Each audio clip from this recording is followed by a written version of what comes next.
ओम साई राम। बाबा की वाणी में आपका स्वागत है। सभी भक्तों का अध्याय 29 को ध्यान पूर्वक सुनने के लिए धन्यवाद। अब हम अध्याय 30 में प्रवेश करेंगे। अध्याय 30 में हम शिरडी को खींचे गए भक्त, वाणी के काका वैद, खुशाल चंद, बम्बई के रामलाल पंजाबी। इस अध्याय में बतलाया गया है कि 3 अन्य भक्त किस प्रकार शिरडी की ओर खींचे गए। प्रार्थना। जो बिना किसी स्वार्थ के अपने भक्तों पर प्यार बरसाते हैं, जो दया के सागर हैं और जो निर्गुण होते हुए भी केवल भक्तों के प्रेम के कारण मनुष्य शरीर में अवतरित हुए हैं, ऐसे भक्त वत्सल श्री साईनाथ महाराज को हम प्रणाम करते हैं। केवल उनके दर्शन से ही जन्म मरण के भय और जीवन के सारे दुख मिट जाते हैं। संतों का मुख्य कार्य भक्तों को अपने भीतर बसे आत्मा का साक्षात्कार कराना होता है और श्री साईं जो संतों में सर्वोच्च है, उनका जीवन भी इसी लक्ष्य में लगा रहा। जो भी उनके चरणों में आता है उसके सारे पाप मिट जाते हैं और वह दिन प्रतिदिन प्रगति करता है। भक्त लोग उनके चरणों का स्मरण करके दूर दूर से शिरडी आते थे।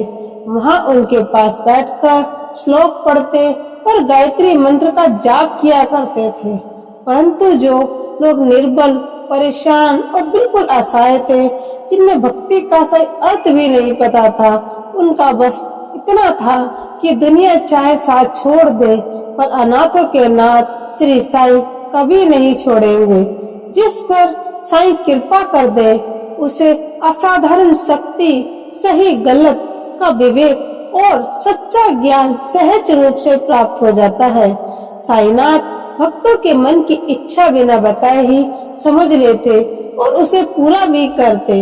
इसीलिए भक्तों को मन चाहा फल मिलता और वे सदा उनके आभारी रहते। हम भी उन्हें बार बार प्रणाम करते हैं और प्रार्थना करते हैं कि वे हमारी गलतियों पर ध्यान ना दें और हमें सभी दुखों से बचाएं। जो भी किसी बड़ी मुसीबत में फंसकर साईनाथ से सच्चे दिल से प्रार्थना करता है, उसे उनकी कृपा से शांति और सुख समृद्धि प्राप्त होती है। हेमंत पंत कहते हैं, हे साईं, आप तो दया के सागर हैं। ये सब आपकी ही कृपा है कि साईं सच्चरित्र आज भक्तों के सामने प्रस्तुत है। मेरी कहाँ योग्यता थी कि मैं ऐसा कठिन काम कर पाता। जब साईं ने स्वयं इस पुस्तक की जिम्मेदारी अपने ऊपर ले ली, तो फिर मुझे कोई चिंता या बोझ नहीं रहा।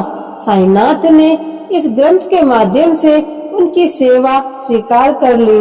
ये केवल उनके पिछले जन्मों के शुभ संस्कारों का फल था कि उन्हें ये अवसर मिला और वे इसे अपना सौभाग्य मानते हैं। नीचे लिखी कथाएं कोई कल्पना नहीं है, बल्कि बिल्कुल सच्ची और अमृत के समान पवित्र हैं। जो इन्हें मन से समझेगा, उसे साईं की महानता और उनकी सर्वव्यापकता का ज्ञान हो जाएगा। जो लोग सिर्फ बहस या आलोचना ही करना चाहते हैं, उनके लिए इन लीलाओं का कोई महत्व नहीं है। इन कथाओं में तर्क नहीं, बल्कि गहरी भक्ति और प्रेम की आवश्यकता है। जो विद्वान भक्त हैं, श्रद्धालु हैं, वे जो स्वयं को साईं के चरणों का सेवक मानते हैं, उन्हें ये कथाएं बहुत ज्ञानवर्धक और प्रिय लगेंगी। बाकी लोगों को ये केवल कल्पना ही प्रतीत होंगी। साईं के अंतरंग भक्तों के लिए तो उनकी लीलाएं कल्प वृक्ष के समान हैं। साईं लीलाओं रूपी अमृत का पान करने से अज्ञानी को ज्ञान मिलता है, ग्रस्तों को संतोष मिलता है और मोक्ष चाहने वाले साधकों को उच्च साधना का मार्ग मिलता है। अब हम इस अध्याय की मुख्य कथा पर चलते हैं। काकाजी वैद। नासिक जिले के बड़ी गांव में काकाजी वैद नाम के एक व्यक्ति रहते थे। वे श्री सप्तशृंगी देवी के मुख्य पुजारी थे। एक समय ऐसा आया जब उनके जीवन में कई तरह की परेशानियां एक साथ आ गई। इन समस्याओं से उनका मन बहुत बेचैन और दुखी रहने लगा। वे बिल्कुल निराश हो चुके थे। एक दिन दुखी होकर वे देवी के मंदिर में गए और पूरी श्रद्धा से प्रार्थना करने लगे। हे देवी, हे दयामयी माता, मुझे इन कष्टों से जल्दी छुटकारा दो। काका जी की सच्ची प्रार्थना से देवी प्रसन्न हो गई। उसी रात उन्होंने काका जी को सपने में दर्शन दिए और कहा, तू बाबा के पास जा, वहां जाकर तेरा मन शांत और स्थिर हो जाएगा। काका जी ये सुनकर सोच में पड़ गए कि ये बाबा कौन है। वे देवी से पूछ पाते उससे पहले ही नींद खुल गई। अब वे मन ही मन विचार करने लगी कि देवी किस बाबा की बात कर रही थी। कुछ सोचने के बाद उन्हें लगा कि शायद देवी त्र्यंबकेश्वर बाबा यानी भगवान शिव की बात कर रही है। इसीलिए वे त्र्यंबक तीर्थ गए और वहाँ 10 दिन रहे। हर सुबह स्नान कर रुद्र मंत्र का जाप करते, अभिषेक करते और पूजा पाठ करते रहे। लेकिन इसके बाद भी उनका मन बिल्कुल शांत नहीं हुआ। निराश होकर वे घर लौट आए और फिर देवी के सामने दुखी होकर प्रार्थना करने लगे। उसी रात देवी ने दोबारा सपने में आकर कहा, तू व्यर्थ त्र्यंबकेश्वर गया। मैं जिस बाबा की बात कर रही थी वे शिरडी के श्री साईं बाबा हैं। अब काका जी समझ गए कि उन्हें शिरडी जाकर साईं बाबा के दर्शन करने हैं। लेकिन वे सोचने लगे कि किस तरह और कब वहां जाएं। कहानी बताती है कि अगर कोई व्यक्ति सच में किसी संत के दर्शन का इच्छुक हो तो उसकी इच्छा को पूरा करने में न केवल संत बल्कि स्वयं भगवान भी मदद करते हैं। संत और भगवान में कोई अंतर नहीं माना जाता। कोई भी व्यक्ति ये सोचकर कि मैं अपनी इच्छा से संत के पास जाऊंगा, ऐसा कहना केवल अहंकार माना जाता है। संत की इच्छा के बिना कोई उनके पास नहीं जा सकता। जब तक उनकी कृपा ना हो तब तक तो पेड़ का एक पत्ता भी नहीं हिलता। जिसके मन में संत दर्शन की जितनी तीव्र इच्छा होती है उसकी भक्ति और विश्वास भी उतना ही बढ़ता है और उसकी मनोकामना जल्दी पूरी होती है। जैसे ही मेहमान को बुलाने वाला घर की तैयारी भी करता है, वैसे ही संत जब किसी को बुलाते हैं तो रास्ता भी स्वयं खोल देते हैं। काका जी के साथ भी बिल्कुल यही हुआ। अम्मा की मान्यता, जब काका जी शिरडी जाने का मन बना ही रहे थे तभी उनके घर एक अतिथि आए। ये अतिथि कोई साधारण व्यक्ति नहीं थे, वे सामा थे जो बाबा के बहुत करीबी भक्त थे। अब सवाल आता है कि सामा बड़े गांव में उसी समय कैसे पहुंच गए। इसकी भी एक कहानी है। बचपन में सामा बहुत बीमार पड़ गए थे। उनकी माँ ने अपनी कुल देवी सप्तशृंगी माता से प्रार्थना की, अगर मेरा बेटा ठीक हो गया तो मैं उसे देवी चरणों पर चढ़ाऊंगी। कुछ साल बाद उनकी माँ के स्तन में दाद हो गया। तब उन्होंने देवी से फिर कहा, यदि मैं ठीक हो जाऊंगी तो मैं चांदी के 2 स्तन देवी को चढ़ाऊंगी। लेकिन ये दोनों वचन पूरे नहीं हो पाए।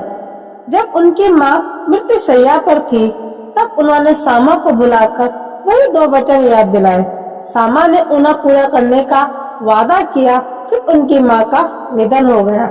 समय बीतता गया और सामा धीरे धीरे अपनी प्रतिज्ञा पूरी तरह भूल गए। ऐसे ही 30 वर्ष निकल गए। इसी बीच एक प्रसिद्ध ज्योतिषी शिरडी आए। लगभग 1 महीने तक वहीं रहे। श्रीमान बूटी साहब और कई लोगों से उन्होंने जो बातें कही फिर लगभग सब सच निकली। सामा के छोटे भाई बापा जी ने भी उनसे कुछ प्रश्न किए तो ज्योतिषी ने उनसे कहा, तुम्हारे बड़े भाई सामा ने अपनी माँ को मृत्यु के समय जो वचन दिए थे वे अभी तक पूरे नहीं हुए हैं। इस कारण देवी उन पर नाराज है और उन्हें कष्ट दे रही है। ये सुनकर सामा को सब याद आ गया। उन्हें लगा कि अब और देर करना ठीक नहीं। उन्होंने तुरंत सुनार को बुलाकर चांदी के 2 स्तन बनवाए। फिर वे उन्हें ले जाकर बाबा के सामने रखकर बोले, बाबा मेरे लिए तो सप्तशृंगी माता आप ही है, कृपया इन्हें स्वीकार करें, मुझे वचन से मुक्त कीजिए। लेकिन बाबा ने साफ कहा, इन्हें तुम खुद वहीं ले जाओ और देवी को अर्पित करो। उन्होंने बाबा की आज्ञा ली, उदी ली और वड़ी के लिए निकल पड़े। वहाँ मंदिर के पुजारी का घर पहुँचते पहुँचते वे काका जी के पास पहुँच गए। उधर काका जी तो शिरडी जाने के लिए पहले से उत्सुक थे और ऐसे समय सामा का वहां पहुंचना मानो भगवान की योजना ही हो। काका जी ने अतिथि से पूछा, आप कहाँ से आए हैं? जब पता चला कि वे सीधे शिरडी से आ रहे हैं तो काका जी खुशी से भर गए और सामा से लिपट कर रो पड़े। दोनों मिलकर बाबा की लीलाओं पर बातें करने लगे। सामा ने देवी को चांदी के स्तन चढ़ाए और फिर काका जी के साथ शिरडी लौट आए। मस्जिद पहुंचते ही काका जी बाबा के चरणों में गिर पड़े। उनके नेत्रों से प्रेम के आंसू बहने लगे। जैसे उन्होंने बाबा के दर्शन किए, उनके मन की सारी अशांति पल भर में दूर हो गई। उन्हें गहरा आत्मिक शांति का अनुभव हुआ। वे सोचने लगे, बिना कुछ कहे, बिना प्रश्न पूछे, सिर्फ दर्शन मात्र से इतना सुख, ये तो सच में दर्शन का महत्व है। उनकी आंखें बाबा के चरणों पर टिकी रही और वे एक शब्द तक नहीं बोल पाए। बाबा की लीलाओं को सुन सुनकर उनका मन आनंद से भर गया और वे पूरी तरह बाबा के शरणागत हो गए। वे वहाँ 12 दिन रुके, फिर बाबा की आज्ञा, आशीर्वाद, पूरी लेकर अपने घर लौट आए, पूरी तरह हल्के मन और पूर्ण आनंद के साथ। खुशाल चंद। लोग कहते हैं कि सुबह के समय जो सपना आता है वह ज्यादातर सच निकलता है। ये बात ठीक भी है, लेकिन साईं बाबा के मामले में ऐसा कोई समय का बंधन नहीं था। उनके सपने में कभी भी सच हो जाते थे, चाहे वो दिन में हो या रात में। एक दिन की बात है, दिन का तीसरा पहर था।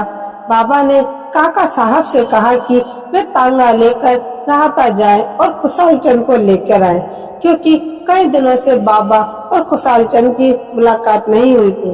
काका साहब राहता पहुँचे और बाबा का संदेश खुशाल चंद को सुना दिया। ये सुनकर खुशाल चंद बहुत हैरान हो गए। वे बोले, अभी दोपहर का खाना खाने के बाद मैं थोड़ी देर सो गया था। उसी समय में बाबा मेरे सपने में आए थे। उन्होंने मुझे तुरंत शिरडी आने को कहा था, लेकिन घोड़ा व्यवस्थित नहीं कर सका, इसीलिए मैंने अपने बेटे को संदेश बाबा तक पहुंचाने भेजा था। वह जैसे ही गांव की सीमा पर पहुंचा होगा, तभी आप तांगे में आते हुए दिख गए। इस तरह बाबा का सपना और संदेश दोनों एक ही समय में सच निकले। फिर खुशाल चंद और काका साहब तांगे में बैठकर शिरडी पहुंचे। वहाँ बाबा से मिलकर खुशाल चंद बहुत खुश और भावुक हो गए। बाबा की ये लीला देखकर उनका हृदय भक्ति और प्रेम से भर गया। बम्बई के रामलाल पंजाबी। बम्बई में रहने वाले एक पंजाबी ब्राह्मण थे, श्री रामलाल। एक दिन उन्हें सपने में बाबा दिखाई दिए। बाबा ने महंत यानी कि साधु के रूप में आकर उनसे कहा कि वे शिरडी आए। रामलाल जी शिरडी जाना तो चाहते थे, पर उनकी एक समस्या थी। उन्हें ठीक ठीक पता ही नहीं था कि शिरडी कहाँ है। नाम तो सुना था, पर रास्ता और स्थान दोनों का पता नहीं लग रहा था। वे सोच में पड़े थे कि अब क्या करें, लेकिन विश्वास था कि जो बुलाता है वही रास्ता भी दिखाता है। और हुआ भी ऐसा ही। उसी दिन शाम को जब वे सड़क पर टहल रहे थे, तो उन्होंने एक दुकान में बाबा का चित्र लगा देखा। जैसे ही चित्र देखा, वे चौंक गए, क्योंकि चित्र में बाबा का वही रूप था जैसा उन्हें सपने में दिखा था। उन्हें आश्चर्य से पूछताछ की। दुकान वाले ने बताया कि शिरडी के साईं बाबा का चित्र है। ये सुनकर रामलाल जी का मन भर आया। उन्हें समझ में आ गया कि बाबा स्वयं उन्हें बुला रहे हैं। फिर क्या था, उन्हें तुरंत शिरडी जाने की तैयारी की और वहाँ पहुँच गए। शिरडी पहुँचते ही उनका मन वहीं बस गया। उन्होंने जीवन के अंतिम समय तक शिरडी में ही निवास किया और बाबा की सेवा व दर्शन करते रहे। इस तरह बाबा अपने भक्तों को कुछ संकेत देकर शिरडी बुलाते थे और उनकी सारी सांसारिक और आध्यात्मिक इच्छाएं पूरी करते थे। श्री सतगुरु साईनाथ को समर्पित। आपका दिन शुभ हो। ओम साई राम।